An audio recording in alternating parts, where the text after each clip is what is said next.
नमस्कार दोस्तों, आपका स्वागत है मेरे YouTube channel UFS update for stocks. तो आज है 26 जुलाई 26 जुलाई और आज के इस वीडियो में आई होप आपने थंबनेल से समझ ही गया होगा कि मैं आपसे डिस्कस करूंगा वो 4 इंपॉर्टेंट पेनी स्टॉक्स जहां पे कि एफआईआईस ने रिसेंटली बाइंग किया है। ओके, देखिए एफआईआईस बाइंग का मतलब ऐसा जरूरी नहीं कि हमें भी बाइंग करना चाहिए, बट हाँ एक बात तो मानना पड़ेगा कि उन्हें अंदर के बहुत सारे खबर पता होता है जो कि हमें नॉर्मली नहीं पता होता।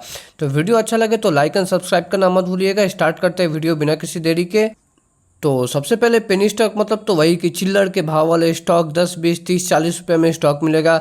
ऐसे कंपनीज में देखिए रिस्क भी बहुत हाई रहता है, तो आप अपने रिस्क एपेटाइट को समझिए कि क्या आप उतना रिस्क ले सकते हैं। ओके, इन कंपनी में ऐसा नहीं कि आपको अपना पोर्टफोलियो का 50% लगा देना, नहीं। पोर्टफोलियो का 2-3%, 10 लाख का पोर्टफोलियो है तो 10,000 20,000 लगाइए, 5 लाख का पोर्टफोलियो है तो 5 से 10,000 लगाइए, ताकि वो चला भी जाए तो आपको कोई फ़र्क नहीं पड़ेगा ज़्यादा। ओके, क्योंकि लगाना कभी कभी ज़रूरी भी होता है, क्योंकि हमें भी पता है कि जो रिस्क लेता है वही रिच भी बनता है, जो रिस्क के साथ ही अमीरियत भी आता है। ओके, कोई आज तक सो के अमीर नहीं बना। ओके, रिस्क लेता है तभी उसे अमीर बनता है। ओके, तो स्टार्ट करते हैं वीडियो के। तो 4 पेनी स्टॉक्स मैं आपसे डिस्कस करूंगा जैसे मैंने आपको पहले बताया। तो नंबर 1 जो पेनी स्टॉक है वो है देखिए सिगाची इंडस्ट्रीज़।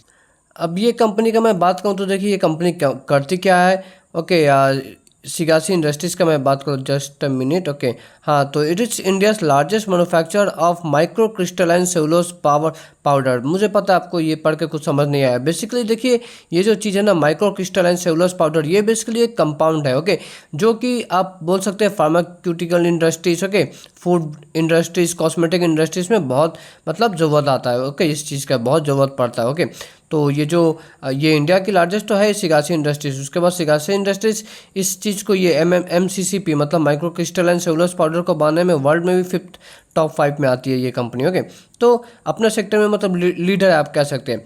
और अगर हम अभी जून वाले क्वार्टर का बात करें तो मार्च क्वार्टर में जहां एफआईआईएस का होल्डिंग 0.08% था, वो बढ़ के जून क्वार्टर में 2.89 मतलब 3% के करीब हो गया। ओके, तो ये अच्छा मतलब इजाफा हुआ है, मैं कहूँगा एफआईआईएस का जो होल्डिंग है उसमें। ओके, ये हो गया, ये है शेयर का होल्डिंग। आप देख सकते हैं मार्च क्वार्टर में कितना था, 0.08%, और जून में बढ़ के ये करीब करीब 3% के करीब में आ गया। ओके, कंपनी का शॉर्ट एनालिसिस भी मैं आपको करके दे दूंगा। ओके, आप कंपनी का फाइनेंशियल ट्रेंड देखिए तो लगातार रेवेन्यूज में बहुत अच्छा इजाफा हुआ है। ओके, 200 करोड़ से भी कम था कंपनी का रेवेन्यू मार्च 21 में। ओके, वो अभी 500 करोड़ से भी ज़्यादा हो गया, तो अच्छा ग्रोथ है मैं कहूँगा। अब एक बार प्रॉफिट का भी डेटा देख लेते हैं। तो प्रॉफिट का डेटा देखिए, जो 30 करोड़ का एक समय का इनका कंपनी का प्रॉफिट था वो अब बढ़ के करीब करीब 70 करोड़ हो गया। ओके, अगर आप यहाँ पे नहीं समझ पाए तो मैं आपको बता देता हूँ, ये 69.6 लिखा है करोड़। ओके, मतलब 70 करोड़ करीब। ओके, कंपनी इसका अगर कैगर CAGR टर्म्स में देखें तो रेवेन्यू ग्रोथ, प्रॉफिट ग्रोथ दोनों ही बहुत अच्छा रहा। ओके, ये रेवेन्यू ग्रोथ है और ये प्रॉफिट ग्रोथ है। ओके, दोनों ही 20 से 30% के बीच में है। और एक बार कंपनी के अगर बैलेंस शीट को शॉर्ट में हम एनालाइज करें तो हम देखेंगे कि कंपनी का बोरिंग्स तो ठीक है 121 करोड़ है, बट उसके कंपेरिजन में कंपनी के पास रिजर्व बहुत ज़्यादा है, 550 करोड़ से भी ज़्यादा का रिजर्व है। तो मतलब कंपनी सेफ कैटेगरी आप मान सकते हो। ओके, चलिए आते हैं सेकंड कंपनी पे। तो ये है विशाल फैब्रिक्स। ओके, नाम से आप समझ गए होंगे कि ये टेक्सटाइल वाली सेक्टर की कंपनी है। ओके, तो हाँ ये उसी ग्रुप की कंपनी है।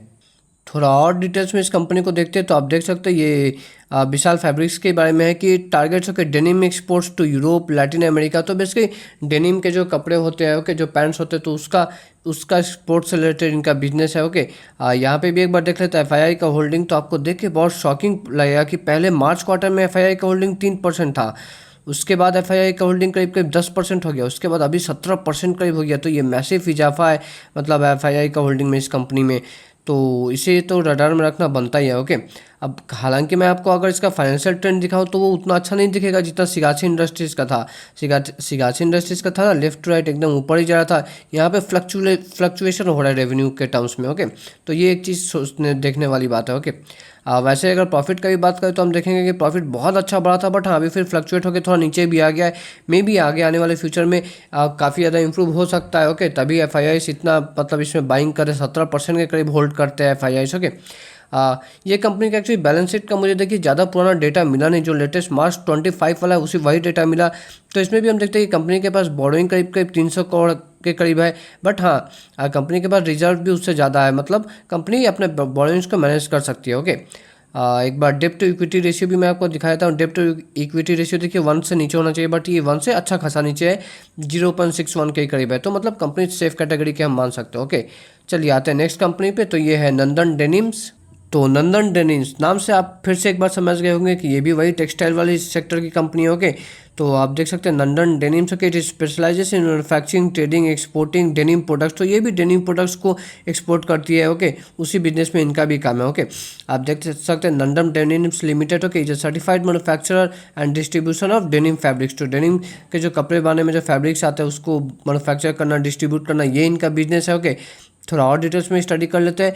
तो ये एफआईआई का होल्डिंग जो पहले मार्च क्वार्टर तक 0.58 मतलब 1% भी नहीं था, वो अब करीब करीब 1.5% के करीब पहुंच गया। तो इसमें भी परसेंटेज वाइज देखा जाए तो अच्छा राइज किया है एफआईआई ने। ओके, एक बार इनका भी रेवेन्यू देख लेते हैं। तो रेवेन्यू लेफ्ट राइट बहुत अच्छा है, बहुत सीधा ऊपर चलते जा रहा है। ओके, और रेवेन्यू अगर आप देखिएगा, देखिए यहाँ से यहाँ 1 साल हुआ, ये 2 साल, ये 3, ये 4 साल हुआ बेसिकली। ओके, अब 4 साल में आप देखिएगा ना, तो इनका रेवेन्यू 3 गुना से ज़्यादा हो गया। जो 1100 करोड़ का रेवेन्यू था वो 3500 करोड़ का भी पार कर गया।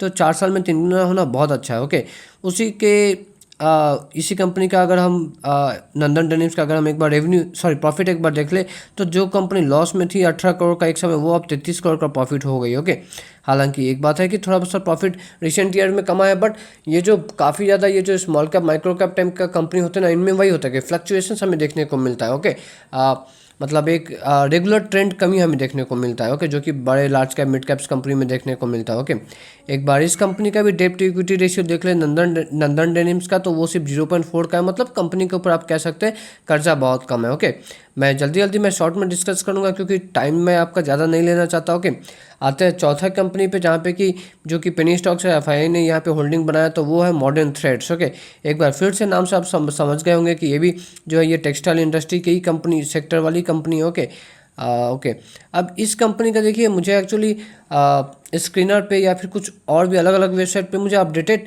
मतलब डेटा नहीं मिला, बट हाँ मैंने जब गूगल पे मैंने एक्चुअली सर्च किया तो मुझे पता चला कि हाँ यहाँ पे एफआईआई का होल्डिंग करीब 1.26% हो गया। ओके, जो कि पहले बहुत कम था। और वही डीआईएस का ये होल्डिंग, ये भी 11% है। तो डीआईएस तो खैर अच्छा खासा इस कंपनी में होल्ड करते हैं।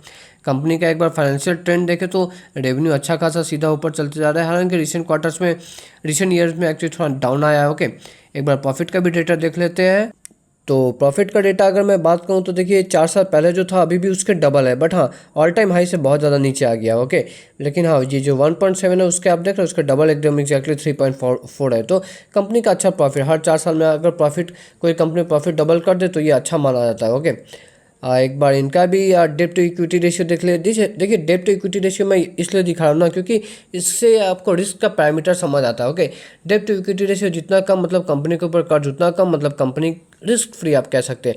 तो 1 से नीचे होना चाहिए, ये तो खैर 0.1 ही है, तो ये तो बहुत ही कम है। ओके, एक बार इनका भी एक बार जस्ट अ मिनट, एक बार इनका भी रिजर्व्स देख लेते हैं, रिजर्व्स बैलेंस शीट देख लेते हैं। तो जो रिजर्व एक समय नेगेटिव पे था वो पॉजिटिव पे आ गया। ओके, और जो बोरोइंग्स एक समय 200 करोड़ के आसपास था वो बहुत कम होकर सिर्फ 20-21 करोड़ हो गया। रिसेंट ईयर में बढ़ा भी है, बट हाँ 20 करोड़ 21 करोड़ 100 करोड़ रिजर्व्स के सामने कुछ भी नहीं है। Okay, just a minute.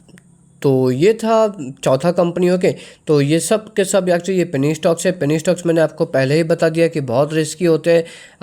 आप देखिए उतना ही पैसा इसमें इन कंपनीज में लगाइएगा जो कि आपका पूरा चला भी जाए तो भी आपको कोई फ़र्क नहीं पड़ता। ओके, आपका मेहनत का कमाई यहाँ पे लगाने का कोई ज़रूरत नहीं। अगर आप ऐसा करते हैं कि मेहनत का पूरा कमाई ऐसे कंपनीज में लगा दे तो ये बेवकूफ़ी होगा। ओके, तो इस वीडियो में इतना ही दोस्तों। वीडियो अच्छा लगे तो लाइक एंड सब्सक्राइब करना मत भूलिएगा, क्योंकि हमेशा आपके लिए ऐसे वीडियो आते रहेगा। और मिलते हैं नेक्स्ट वीडियो में, तब तक के लिए टाटा।